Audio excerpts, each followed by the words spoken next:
thought leadership from PwC. Welcome to PwC's Accounting Podcast. I'm Heather Horn. Thanks for tuning in to another episode in our Toolkit series, where we're taking a deep dive each month into a single topic, recapping the basics, but also focusing in on frequently asked questions and judgmental areas. This month, we're all about impairment. So with that, let's get started.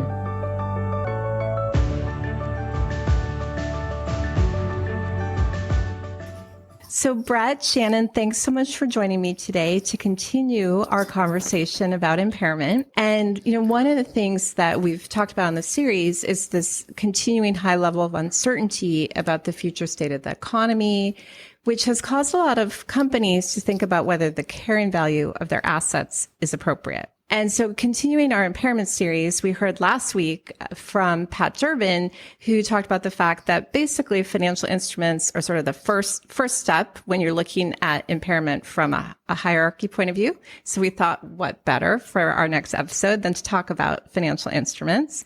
But maybe, Bret, I thought we could just start things off to level set and let people know what they should be focused on, sort of as a first when considering financial instrument impairment. Sure. I think the first thing to keep in mind, Heather, is that even though we're talking about financial instruments broadly, you need to think specifically about the type of financial asset you're dealing with, because there are different impairment models for different types. So today, I think we should talk through equity securities and debt securities and loans and receivables, because although they have some commonalities, the framework for each one of them is sort of fundamentally different. So maybe first, I touch on impairment of equity securities. So remember, the general accounting model for equity securities is fair value through P&L. So there's no separate impairment test at all. Where we do have an impairment test is for equity securities without a readily determinable fair value.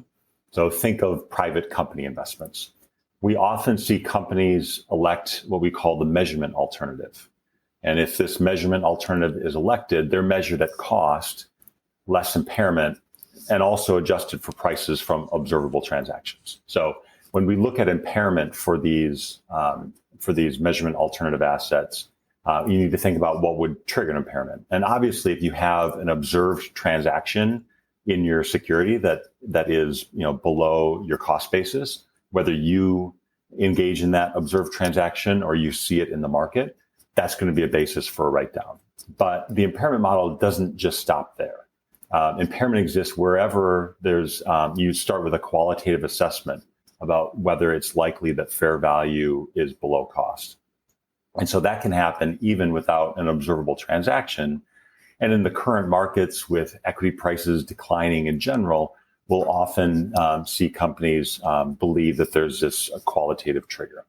So every reporting period, companies should be going through this qualitative assessment to determine if they have reason to believe that fair value is below carrying value.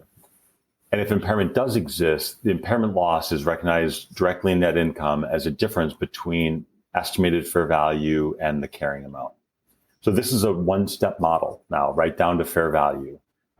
Sometimes companies think, well, I haven't observed a transaction, so I don't really know what the fair value is. So do I really have an impairment? If you meet one of those qualitative triggers, you need to go through and assess fair value. And that may be an estimate that's very difficult to do because it may be a very illiquid asset, but that's what the standard required. And remember, there's no significance or time horizon. So you don't avoid impairment anymore just because you believe that this decline in value is temporary. Yes. And I guess, Bret, it's interesting. I was just thinking overall, and maybe we'll get a little more into this later, but I do think with these sort of fair value instruments, there's always that feeling, okay, but, it's September 30th. I concluded fair value is one amount, but then, 2 weeks later, maybe it's completely different. And I feel like people sometimes don't like to record those impairments. But to the point you made, it's at the end of the period and you record, if there is an impairment, you record it. Right. All right. So then let's keep going because you mentioned equity securities, but how about then debt securities? Sure. So let's talk about investments in available for sale debt securities. So this is where you're measuring the debt security at fair value, but changes in value generally go to OCI rather than earnings. And under the accounting literature, an AFS debt security is impaired if its fair value is below its amortized cost basis. So you start there and you have an impairment, you have to decide what to do with it. From there, you need to consider whether the company has an intent to sell the security or whether it's more likely than not that they would be required to sell the debt security before recovery to its amortized cost basis.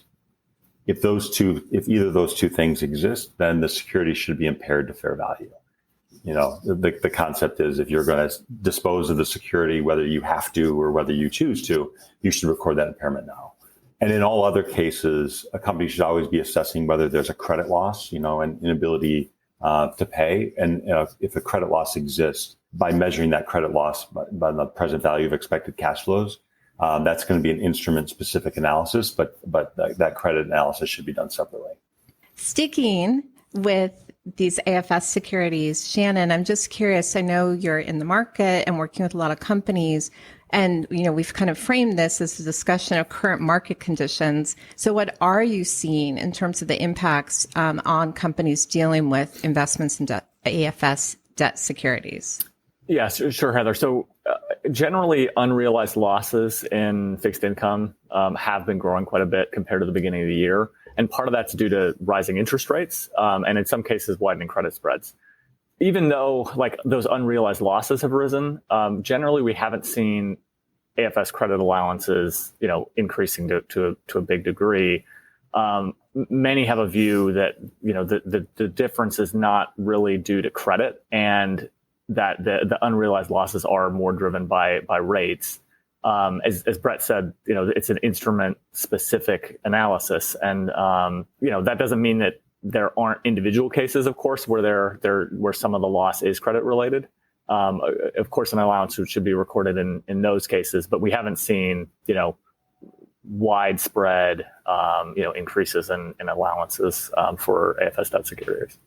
So Shannon, thank you for that. I just want to clarify, and I know Bret said this, but I think it definitely has kind of sailed over my head. And so for our listeners, I think sometimes it helps to repeat things. So if I am dealing with the AFS debt security, I look basically at my loss almost in two parts, and I look at credit loss and then market losses more broadly. And I record my credit loss. Well, why don't you explain the model to us? Yeah, sure. So the model generally is, changes in fair value go through other comprehensive income.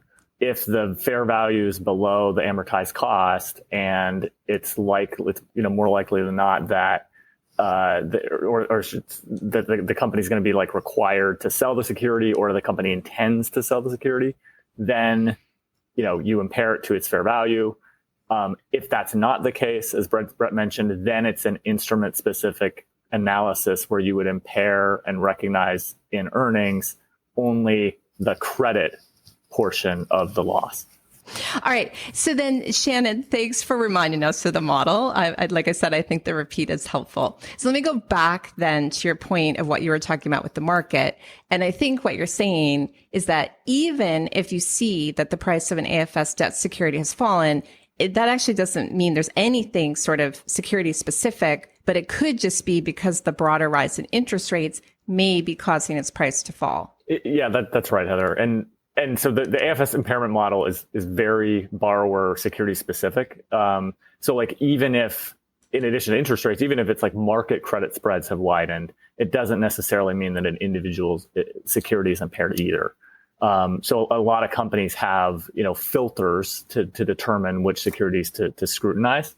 And, when the fair value of the security is greater than cost, obviously there's no impairment in that case.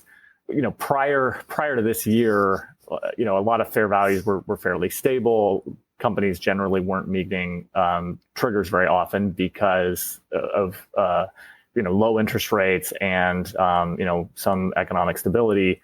So this hasn't really been a strong focus for companies for a while. But while it's been on the sort of the back burner for a couple of years, companies really should sharpen their pencils now in terms of their process for recognizing problem securities. The volume of corporate borrowing has decreased significantly compared to prior years, and that widening high yield credit spreads and other even investment grade credit spreads and rising interest rates have caused yields to rise. So now a lot more securities might be hitting some of those triggers where companies will need to scrutinize them and look at those more.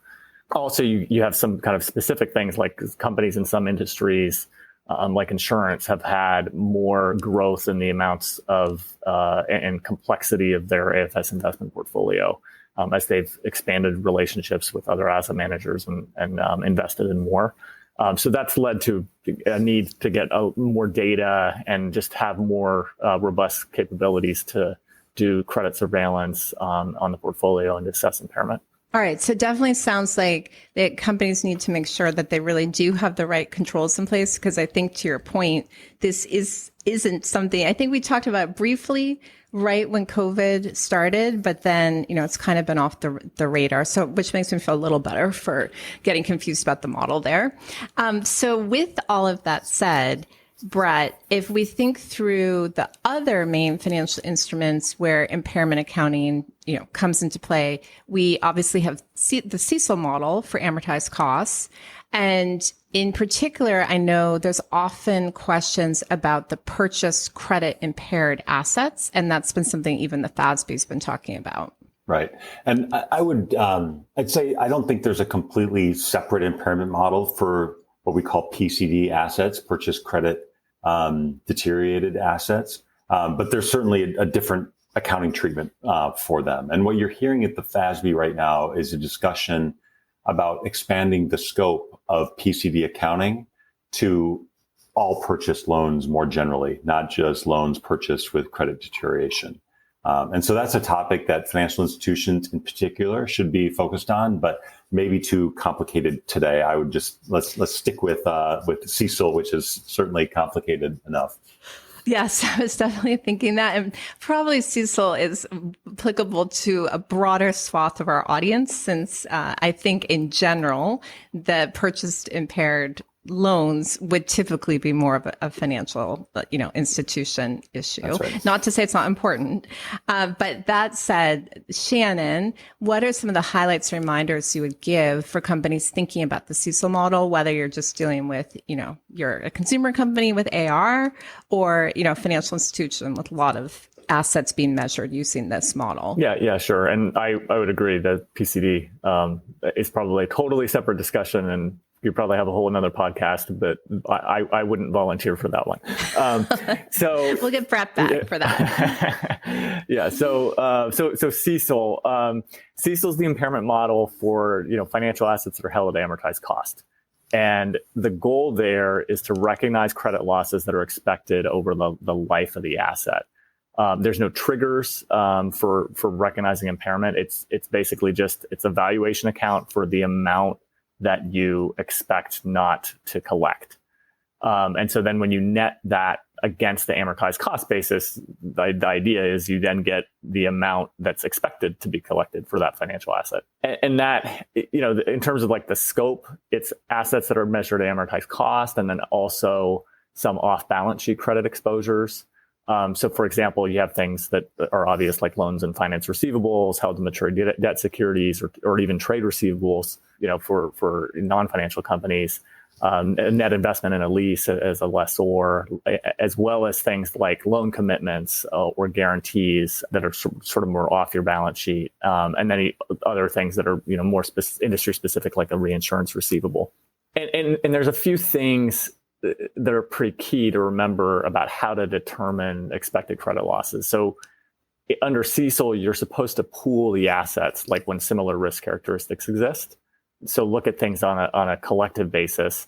But obviously, if there's things that are unique about a particular asset, then you might look at that individually.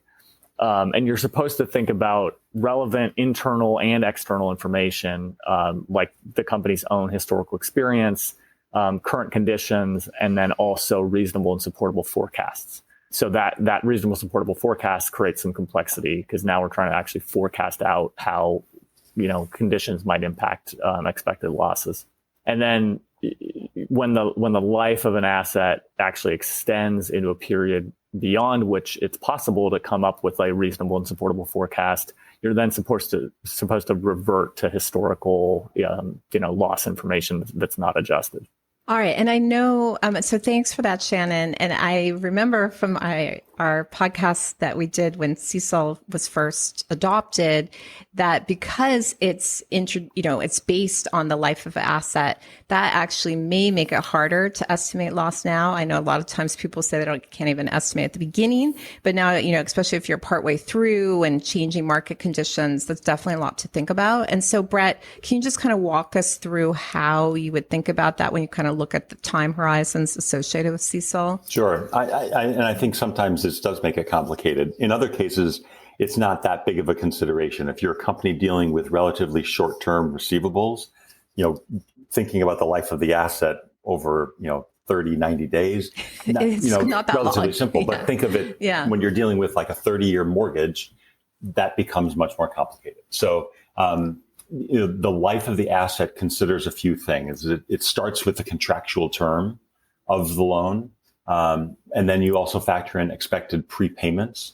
And also you should factor in extensions and renewals that are contractually provided and outside the lender's control. So all of those things, they could, like prepayments, shorten the life of the asset beyond shorter than its contractual term, or it could extend. What you don't consider in the life of the asset are modifications or extensions, not outside of what I just described. And when we think about off-balance sheet exposures like loan commitments, you consider the period over which the commitment is legally binding, but you don't consider obligations that are unconditionally cancelable at the lender's discretion. So if the lender has the right to immediately cancel or not fund that exposure, you wouldn't estimate a loss beyond that time period. So, Bret, I have a follow-up question on one of the things you said there, but I have a broader follow-up because you piqued my interest with your 30-year mortgage, because just thinking, if it's a 30-year mortgage, there's a lot of economic cycles that can happen in 30 years, not to mention, I'm assuming most mortgages or many mortgages don't last for their full 30 years. So just generally, and obviously someone who's recording CECL on a mortgage, do not follow what Bret's about to tell us. But just to help our listeners kind of visualize this, how do you think about the fact that there's kind of ups and downs in an economic cycle in thinking about that type of a long-lived asset? Yeah, so it starts with estimating the life of the asset. Like, what period of time am I trying to do this forecast? And then how I do the forecast is going to be a separate question. So I may determine that I have, I can use an actual economic forecast for some reasonable period of time. Maybe I might conclude I can't do that specific economic forecast over 8 years because there's going to be ups and downs and it's too uncertain. So I may do a specific economic forecast and run a model for a shorter period of time. And then beyond that, in my example, the remaining part of the 8 years, you revert to a more just historical norm of losses. So you're not actually trying to estimate economic conditions very specifically for that longer tail period. All right. Very helpful. And I do think it is a good example for companies that don't like doing CECL even on their short-term assets, that things could be much more complicated than what they're dealing with. So okay. So Bret, that's very helpful. So let me go back then to the other question I had from what you mentioned earlier. And you had mentioned that in this process, you aren't thinking about any forecasted modifications. And I know that the FASB recently made some changes to how a company should be considering troubled debt restructurings in their allowance. So how does that work now? Yeah, under current literature, reasonably expected troubled debt restructurings should be considered in determining the life of the assets. But in March, the FASB issued new guidance that will eliminate TDR accounting guidance more generally. So that's no longer going to be a direct consideration in the life of the asset. You've stopped forecasting these reasonably expected troubled debt restructurings, but the loss mitigation impact of those restructurings may be still relevant in the measurement of the allowance. For example, a company does a restructuring because they think it's going to reduce the losses that they would ultimately have if they went to full contractual term or tried to enforce the original contractual terms of the arrangement. So that loss mitigation impact on the loss rate should still be included. This TDR project, I think, is something that companies should be focused on, like before, particularly financial institutions, because there's some disclosure changes that will require some work, but that's probably another good topic for another day. All right. So it sounds like I'm going to have you back for 2 podcasts. So looking forward to that. All right. So let's kind of shift then. I want to loop back to something that I had talked to Pat Durbin about in our last podcast. And we were focused on how macroeconomic trends are impacting impairment considerations for non-financial assets from a big picture point of view. And Shannon, you had mentioned earlier that companies should be considering forecast information and determining the allowance under CECL. And Bret gave us that example. But that, again, I alluded to this earlier, that requirement was a big change from the previous impairment guidance. So can you explain a bit more about that? Yeah. So under CECL, you need to be or companies need to be able to respond to changing conditions, and then incorporate that information into their credit losses. So even though the impairment guidance doesn't require a specific approach, it does require the companies incorporate reasonable, supportable forecast information. And while, due to the nature of the receivables of certain companies and who their customers are, I mean, there are some companies that have found that their losses are not very sensitive to broad macroeconomic conditions and factors. But there are a lot that are. So there's a number of other companies that have found that their losses can be explained, at least in part, due to economic variables like GDP or unemployment rates. So many companies will utilize a credit loss estimation model that incorporates forecasts of those macroeconomic variables that they've found are related to losses. So an example, CECL became effective, for public companies in 2020. So right after it became effective, you have the impacts of COVID-19 starting to show up. Great timing, right? Lots of uncertainty, right? That the companies had to deal with. And then since the beginning of the COVID pandemic, right, we observed that just a lot of breakdowns in some of the relationships that traditionally were predictive of credit losses, like the relationship between delinquencies and charge-offs. And you also had new phenomena like very large stimulus, and deferral programs. So many of the purely quantitative credit loss estimation models, they didn't perform as well during that time period. So in addition to sort of the quantitative analysis and estimates, companies also had to increase their use of more qualitative adjustments to create their estimates, and had to apply some judgment because it was, there were sort of unprecedented conditions. Mm-hmm. So Shannon, it's interesting because we dealt with that then, and then, the past couple of years have actually been challenging for companies in developing these losses because we have had some ups and downs. But let's fast forward. So now, we're in the fall of 2022, and how are companies thinking about our current economic conditions? Because again, there's a lot of uncertainty. Has it gotten easier to take into the account those factors, or how are they thinking about it? So I would say most people would probably say no. It not really. It's not easier. It will never get easier. Right. Yeah. So yeah, I mean, even though we've mostly recovered from the 2020 COVID-induced recession, companies are still facing lots of challenges in forecasting and then relating those forecast conditions to their expected credit losses. A lot of those traditional relationships I mentioned that they had somewhat broken down.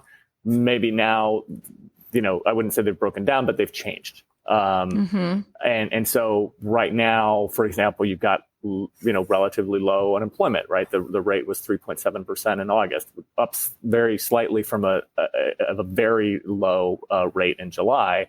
And the number of job openings is up. Hiring is slowing a little bit, but at the same time, you also have some measures of lower economic output, like real GDP contracted for the first 6 months of the year. But then you also have other measures like gross domestic income, where if you look at that measurement, the economy is still growing. So there's a lot of relationships that have become a little bit more hazy. You've got low consumer confidence levels, like in August and July, it was pretty low, but consumer spending has actually been fairly stable. And you also have, I know Pat mentioned this, right, that lots of supply chain disruptions and supply shocks from COVID. There's just all these things that are going on.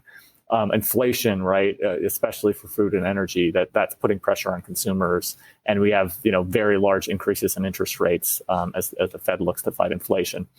So there's a lot of these things that kind of make it challenging. And then many of the models, they don't explicitly consider the impacts of some of these other effects. So that need for companies to, use judgment, make qualitative adjustments certainly hasn't gone away.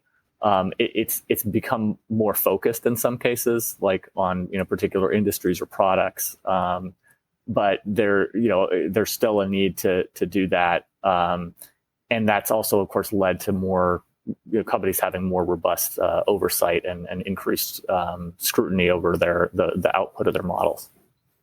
Well, definitely with 2.5 years of experience, they've had time to put in place more controls over that. But, as I was listening to you talk, and as we think about the breakdown of all these traditional relationships, when you can kind of predict how things would move in tandem with each other.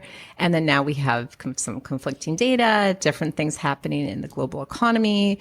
It definitely is a case that even with those additional controls, companies should be carefully reviewing the results of their models and making sure that they do make sense and they reflect the best information that's in place, including, what management's own forecast is saying. So all of that said, how are companies taking all of this different information and turning it into a forecast or into an expected credit loss? Right. So companies need to be pretty agile, I would say, in their process. So there's a lot of views on what all this means for, our economic future and credit losses. If you listen to financial, media and press, you get a lot of different perspectives out there. And because there's more economic uncertainty, some companies are really looking harder at multiple economic scenarios and then potentially adjusting their weightings to determine kind of the sensitivity of their allowance for losses. So they're trying to determine kind of what are the downside risks that may not be in their base case. And so some companies have developed sort of alternative scenarios that are specific to like stagflation or long-term conflict scenarios, and have sort of said, all right, what's the sensitivity, of my allowance to those, and then potentially, are assigning some higher probability weightings to those now than they would ever have done in the past few years. Some thinking about it as high as like 10 or 20%. But at the same time, again, it's hard for a quantitative model to pick up some of these factors that may impact a company's receivables, like supply chain disruptions and others. So again, you had also kind of an increase in specific calculations to measure some of those unique events.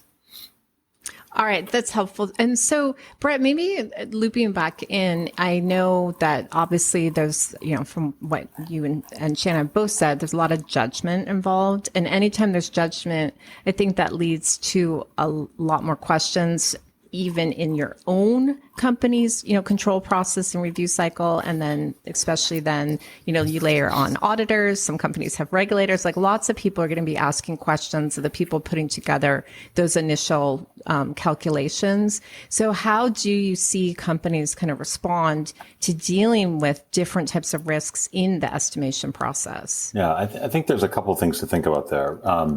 First, from a governance and control perspective, with all of this increased judgment under CECL, as well as the increased uncertainty in the economic environment. I think there's increased, caution and scrutiny in the allowance review process itself. Companies need to have a robust governance structure to determine who is going to make these decisions, what information do they need to be able to make the decisions, and have that to be an organized process. Otherwise, you can find yourself running around at quarter end on a very judgmental item, scrambling for information, scrambling, to get decision makers in a room. So we found, companies put in, probably generally more formal governance processes and control meetings and things like that to make these decisions.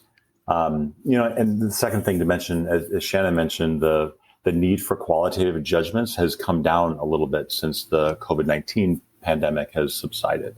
But qualitative adjustments haven't gone away for sure. In some cases, they've become more specific rather than broader-based portfolio concerns early in the pandemic.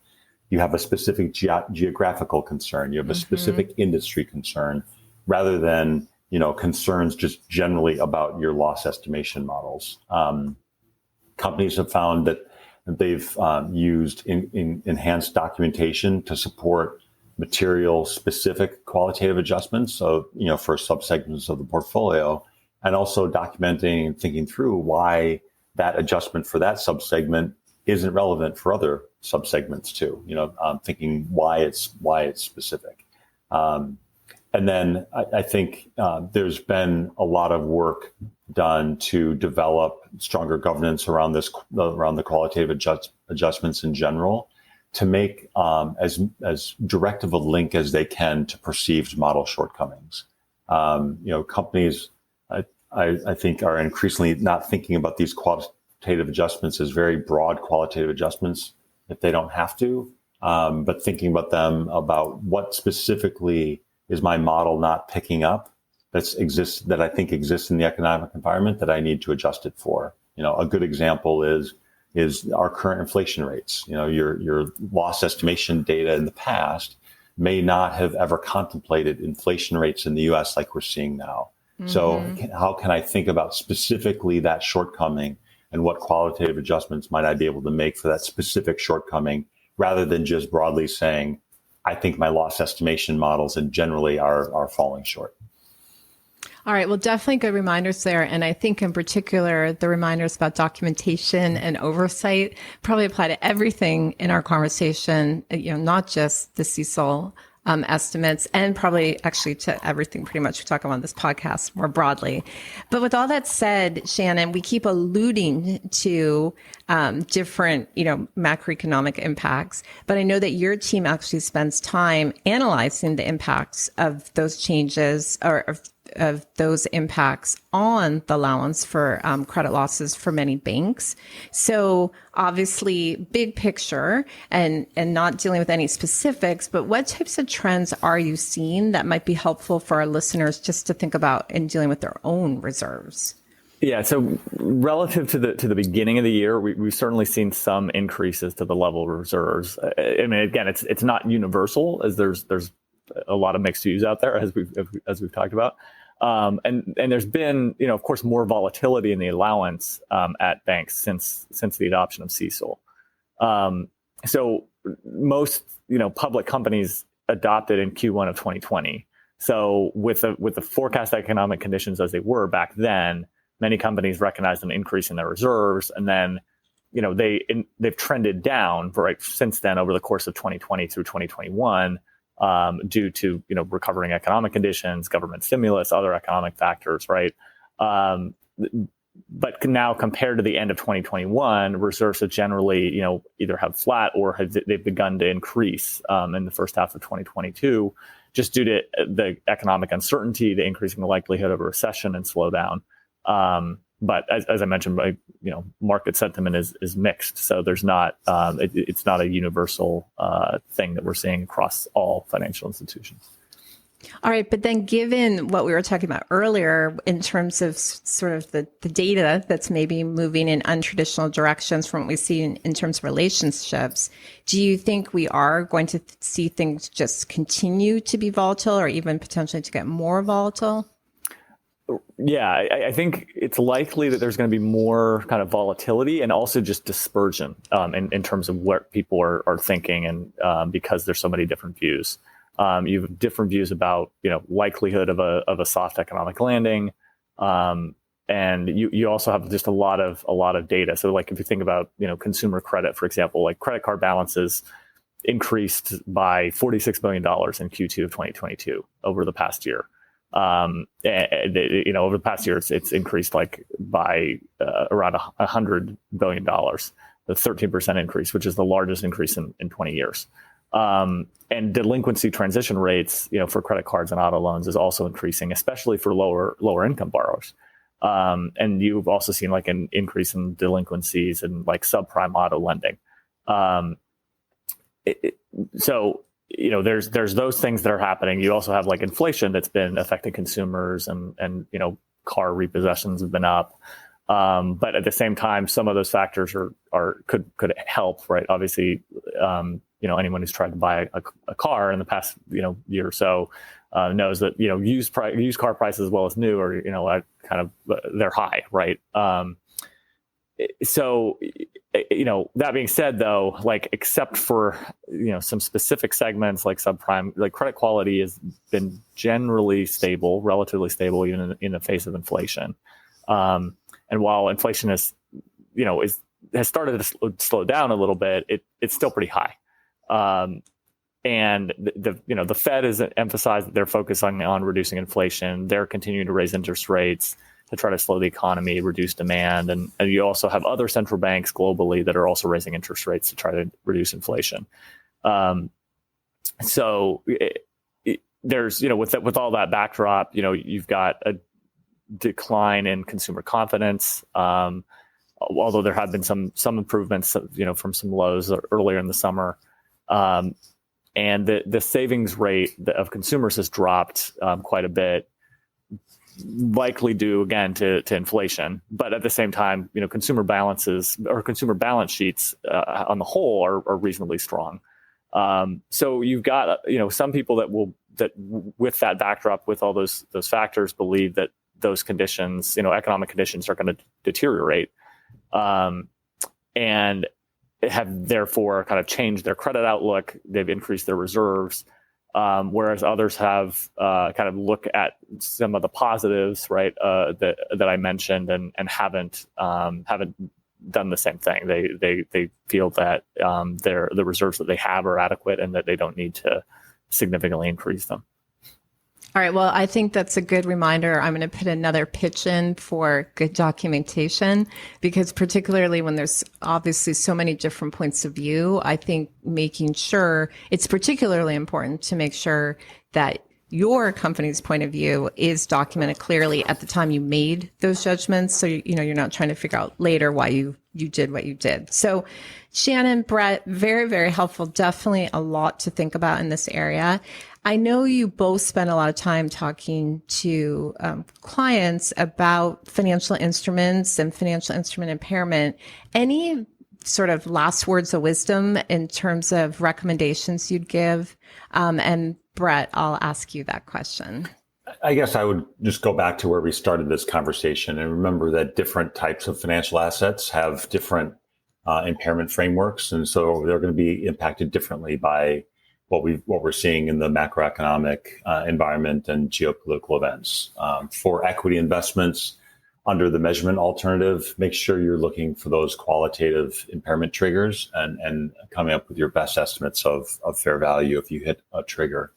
For AFS debt securities, where you've been hit by maybe rising interest rates, or for whatever reason the fair value has declined below cost basis, so you have a negative amount sitting there in OCI, you need to think about your intent to sell those securities or potential requirements to sell those securities before recovery.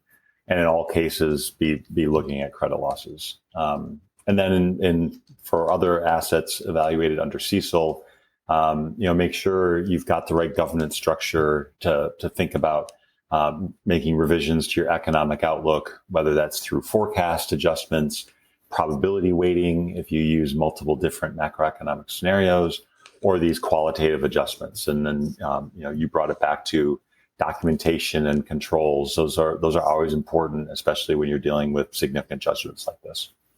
All right, very helpful. And then Shannon, more maybe looking sort of bigger picture as you're dealing with companies, any piece of advice you would give them? I think we've hit on a lot of it, but I would say it's make sure that your allowance estimate reflects your best judgment and estimate, and that it's reasonable, reflects historical and forecast conditions, and that it's well supported and well documented.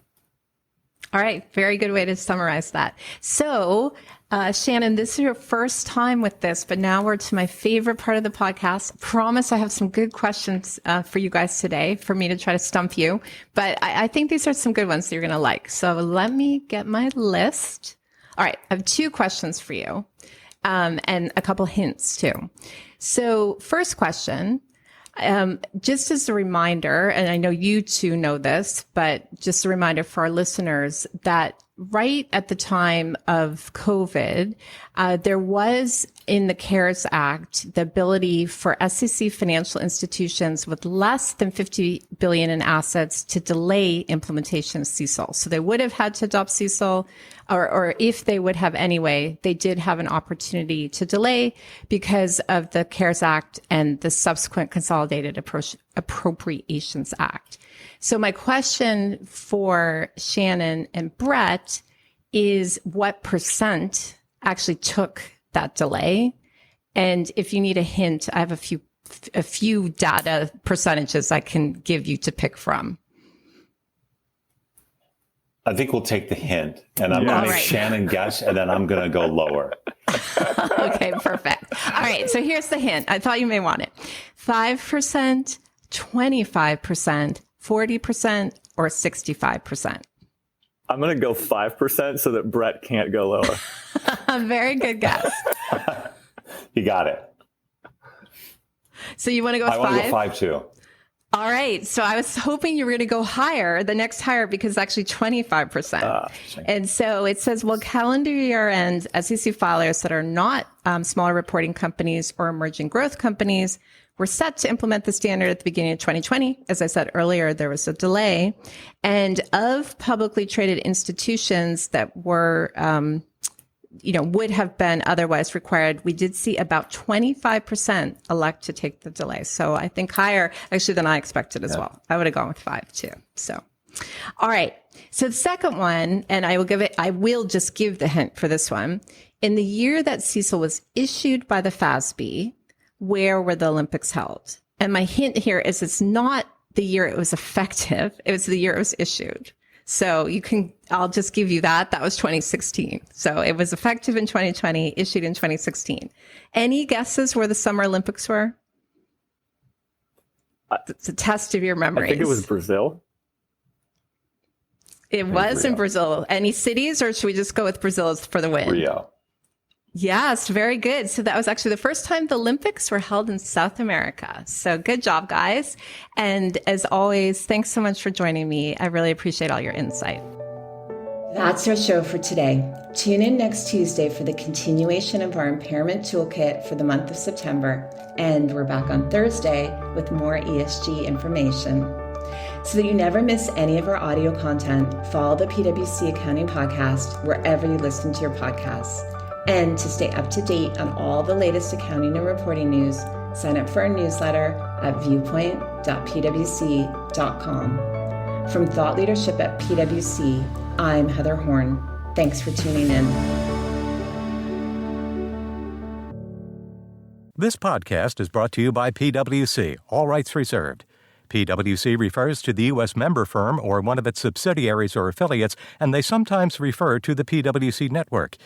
Each member firm is a separate legal entity. Please see www.pwc.com/structure for further details. This podcast is for general information purposes only and should not be used as a substitute for consultation with professional advisors.